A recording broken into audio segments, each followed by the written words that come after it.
Are you seeing this? Vixen, the superhero who could harness the spirit of any animal using her magic totem, was intended to be the very first African-American DC heroine to get her own comic book series. However, the DC implosion of 1978 forced the cancellation of the series. As a result, the first issue never released. Later, cancelled Comic Cavalcade reprinted the story. She has largely featured in teen publications since her debut in Action Comics, most notably in various iterations of the Justice League and Suicide Squad. In today's episode of Marvelous Videos, we take a deeper look into the character's backstory. Before we go into our explanation, we have a very small request. If you like our content, please support us by subscribing to our channel. This is a small click for you, but for us, it means a lot. Thank you. Let's begin.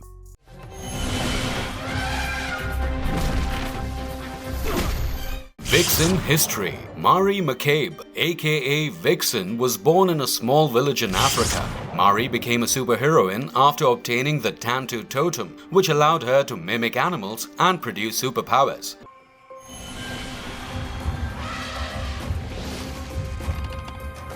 She has had memberships in the Ultramarine Corps, Birds of Prey, Suicide Squad, Justice League, and Justice Society International. She first appeared in Action Comic number 521 in July 1981 and was created by the late Bob Oxner and Jerry Conway. In ancient Africa, a legend went around which said Anansi the spider was commissioned by the warrior Tantu to build a totem that would provide its owner with all animal-related abilities in exchange for their use in guarding the weak. As depicted in the pages of Animal Man, it's highly likely the Anansi Tantu encountered could have been a member of the alien species that granted Buddy Baker the capacity to tap the morphogenetic field. The aliens could also have been Anansi in disguise, as seen in the pages of Justice League. Buddy can mimic the skills of neighboring animals because of this field. The Animal Man series suggests that Mari's Tantu totem may have access to the same field. Tantu utilized the totem to establish himself as the first legendary African figure. The McCabes eventually received the totem when it was later passed down through Tantu's ancestors. Mari Jiwe McCabe learns about the Tantu totem mythology from her mother as she grows up in a tiny African hamlet in the fictitious country of Zambezi in Machanga province. Mari is raised by her father, Reverend Richard Jiwe, the village priest, when her mother is eventually slain by poachers. General Marksai, Reverend Jiwe's half-brother and Mari's uncle, kills Reverend Jiwe. Marksai is on the lookout for the Tantu totem that Jiwe possessed. Moving to America, Mari creates the name Mari McCabe and found work as a model in New York City. She travels the world with her newly acquired fortune. She meets her uncle while returning to Africa and takes the Tantu totem, which she uses to transform into the costumed superhero Vixen. In Deadly Rampage of the Lady Fox, the Vixen steals a truckload of furs from businessman Mordecai Mule in New York City. When Superman hears of the heist while at a Madison Square Garden event, he begins to pursue the suspects. The furs are damaged when Vixen drives the van into a river. Superman gives Mordecai Mule his wet clothes back, but the Vixen escapes. The next day, Clark and Lana are given the task of investigating Mule's illicit fur and poaching operations in New Delhi, India by Morgan Edge. Coincidentally, Mule's competition in India will be supermodel Mari McCabe, aka the Vixen. Mordecai's funds were drastically damaged due to the recent heist that took place, so naturally Vixen was aware that he would travel back to New Delhi to get his hands on additional funds. Mule gains knowledge in India. Lana Lang and Clark Kent are observing the poacher's techniques. He causes a herd of elephants to charge the journalists. Together, Superman and Vixen stop the elephants from harming anyone. From tree trunks, Superman creates a coral. Mule is captured by Vixen and is trussed up in the back of a vehicle.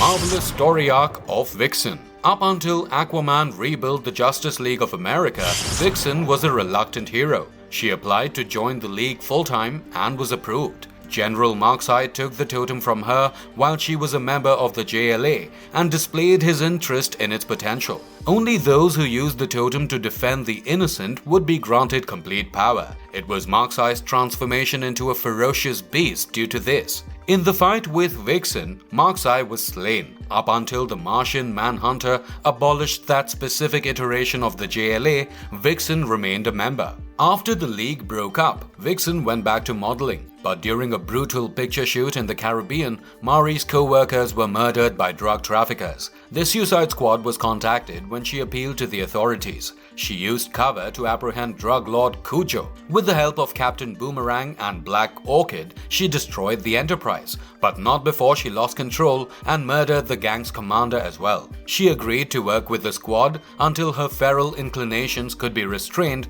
after being horrified by what she had become. She spent some time working with the squad, but after it split up for a year, Mari went back to modeling and even started her popular clothing brand.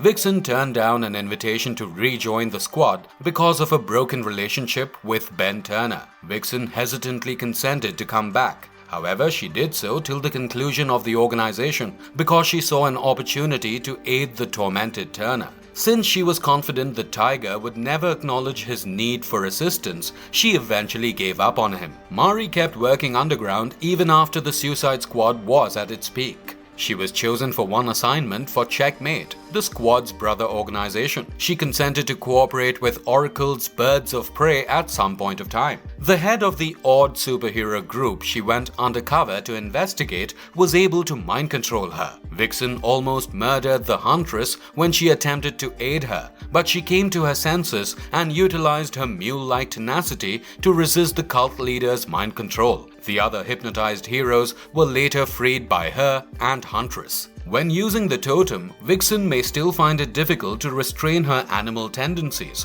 as evidenced by the fact that she collaborated with the Flash to stop Gorilla Grodd. She also participated in a Justice League Task Force assignment and aided Wonder Woman in a fight with Cersei. She assisted her former JLA allies in defending Lex Luthor. She then enlisted with the friendly Ultramarine Corps, serving with them until they were relocated to another universe. At some point, she engaged in combat with Firestorm. Firestorm was wounded by the Shining Knight's sword, which the Shadow Thief had taken during the Identity Crisis. Firestorm's body exploded when the magical sword breached the containment field of the Nuclear Man. For the murder of Firestorm, Kate Spencer accused the Shadow Thief, and Vixen testified at the trial. A purported message from the question that was given to Vixen a year later convinced her to enter a pub in Hub City. The Electrocutioner and Plastique attacked her as she approached the bar. Plastique hastily grabbed her totem from her waist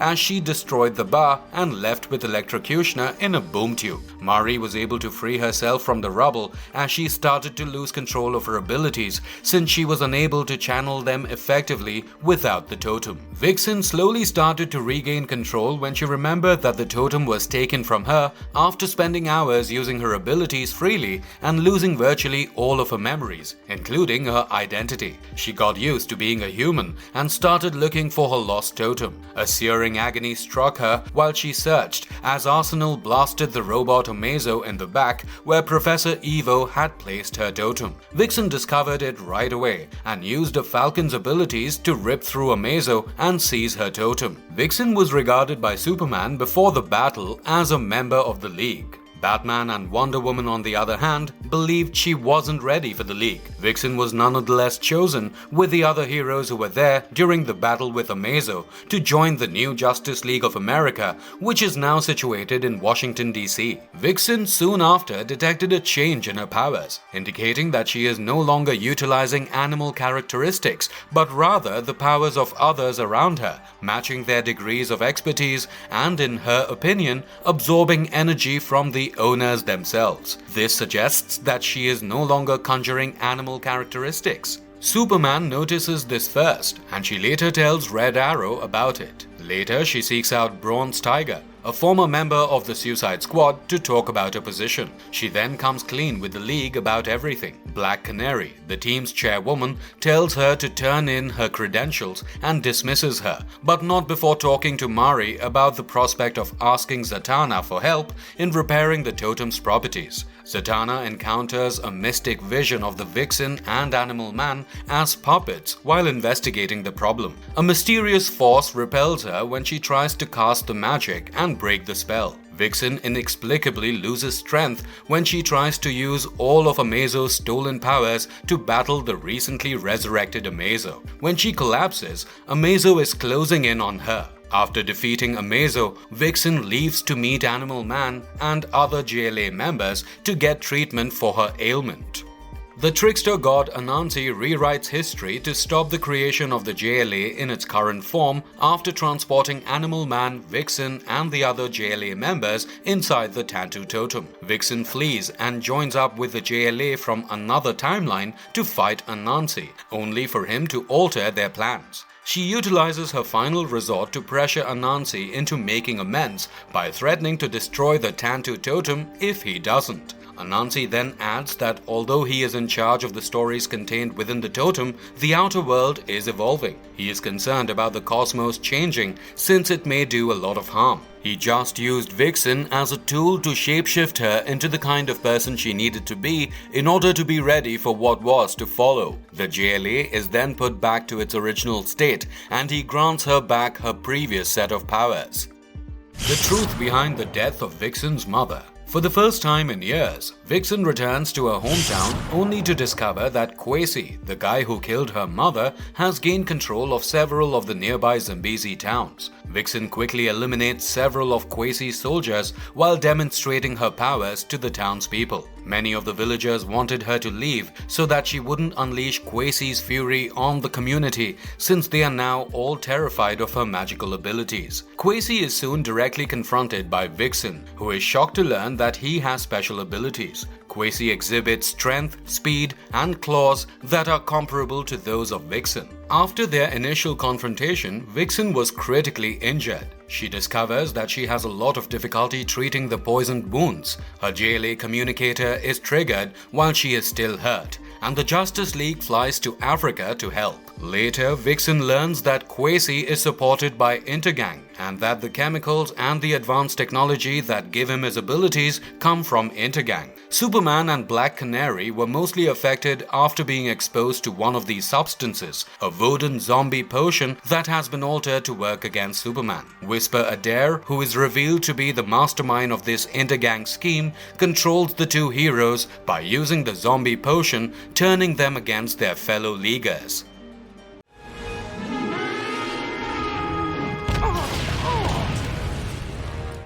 Vixen in Justice League Unlimited. After the Thanagarian invasion, Vixen merged with the newly reorganized Justice League. She eventually started dating John Stewart and would go on with him on his adventures, which included the rescue of Solomon Grundy. The reappearance of Hawkgirl on this occasion also caused tension between Vixen and John because she was his previous lover. Even though they both wanted John, Vixen shielded Shayera from a group of Thanagarians who intended to murder her for betraying her people during the invasion. After that, the two grew to appreciate one another and eventually become friends. They frequently made John squirm in their friendly struggle for his adoration, which appeared to thrill them both immensely. Vixen unknowingly participated in Brule's Glamour Slam as well. The mind-controlling transmission was stopped when she and Hawkgirl battled Black Canary and Huntress and destroyed their communicators. The signal was eventually suppressed, but not before the four met Wonder Woman in a conflict in which both Vixen and Hawkgirl suffered severe losses. John told Hawkgirl about Warhawk, their future child, after Vixen sustained serious injuries in a confrontation with the Shadow Thief. He preferred to make his own decisions instead of letting fate rule his life though. He remained devoted to Vixen even if he continued to adore Hawkgirl. Bull to flatten them out. Honey, you used the bull yesterday. Maybe the durability of a cockroach to wear him down? Vixen in Batman, the Brave and the Bold. Vixen started dating Bawana Beast, another hero. Vixen also offered her assistance when Bawana Beast was charged with guarding Gotham City. They worked together to stop Killer Moth from robbing the classic jewelry shop. Bawana combined her two favorite creatures, a cat and a horse. Before she could say anything to Bawana, Gorilla Grodd's warriors launched an assault. She could not defeat Gorilla Boss despite having the strength of a rhinoceros and was tasered into surrender. Later, she utilized an ant's power to crush him because they can lift 10 times their weight. Vixen asked Bawana Beast to marry her once the bad guys were captured, and he agreed. Vixen soon received a Starro clone implant and joined the approaching invasion. Vixen emerged and engaged Bawana Beast in combat as a motley crew of superheroes attempted to block a homing signal. After Bhavana fought Vixen, the party gathered at a nearby Star Labs location to look at Vixen's clone. Before a procedure could be performed, Starro talked through her and said it was too late to mount a defense. Vixen was heartbroken to learn that Bhavana Beast had perished while attempting to defend Earth during the Starro invasion. She received condolences from the world's heroes during a vigil held at a freshly built memorial. I know you said this was all just myth.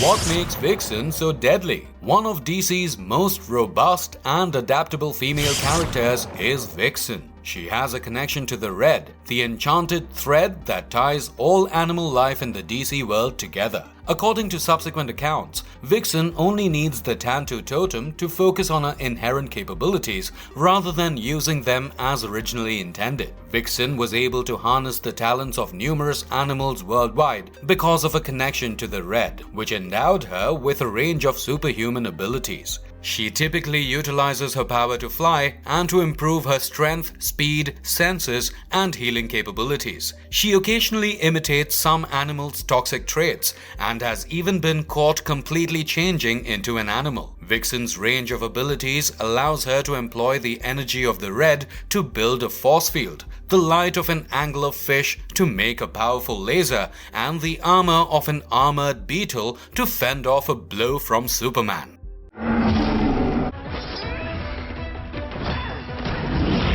Vixen's sensual appearance in other media. In the Teen Titans Go episode You're Fired, Vixen makes a brief cameo as one of the superheroes applying to take Beast Boy's position. Vixen's animated series premiered on CW Seed in 2015. The focus of the program is the Vixen saga, but with a twist. The twist is that they gave her a sister. The series' premise is that Vixen was a fashion student seeking employment when she was imprisoned for stabbing a guy who criticized her fashion ideas as lacking character. Flash and Arrow contacted her after learning about the Tantu Totem's power, but she turned them down. When she sought assistance from another man, her sister kidnapped her. Following this incident, she created her heroic identity and adopted her alter ego. She deterred a few crimes before confronting the bearer of the Fire Totem. In the film Justice League Crisis on Two Earths, an evil Vixen variant known as Vamp makes an appearance. Vixen makes her debut in Justice League Action Season 1,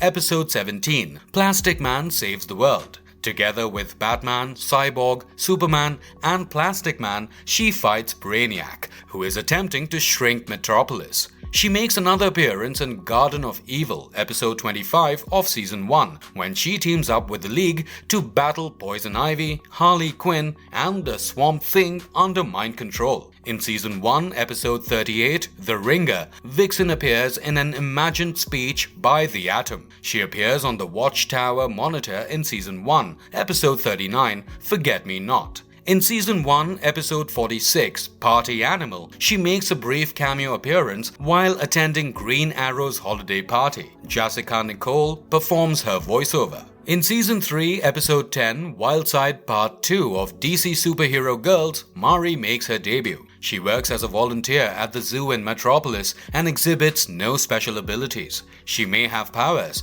but because she is wearing her totem, it is safe to presume that she is choosing not to utilize them. The Taken episode of Arrow Season 4 also features Vixen. Megalyn Echikawoki, the actress who gave her voice, plays her part as well. After Damien Darhk kidnaps Green Arrow's son William, he seeks Vixen to help find him in the episode. The television show Legend of Tomorrow heavily features Vixen. Her mythology was the primary topic of the 4th season. According to legend, 6 village leaders united and prayed to the deity Anansi for protection long ago when a monster named Malice sought to destroy the earth. Anansi, the trickster deity, responded by bestowing 6 totems: the Earth Totem, the Air Totem, the Water Totem, the Fire Totem, and the Totem of the Spirit. The combined abilities of the totems would eliminate Malice. However, Alus was able to corrupt the Death Totem's bearer, and as a consequence,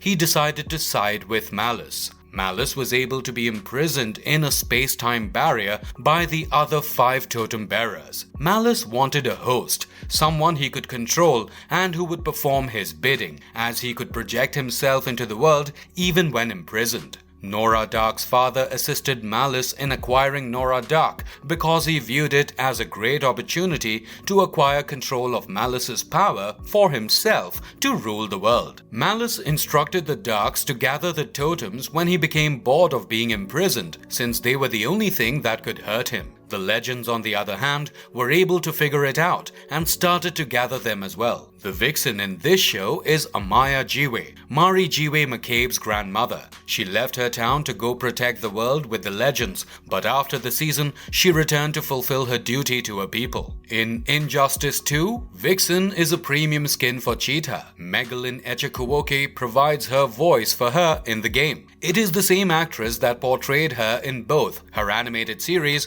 and the world of Arrow.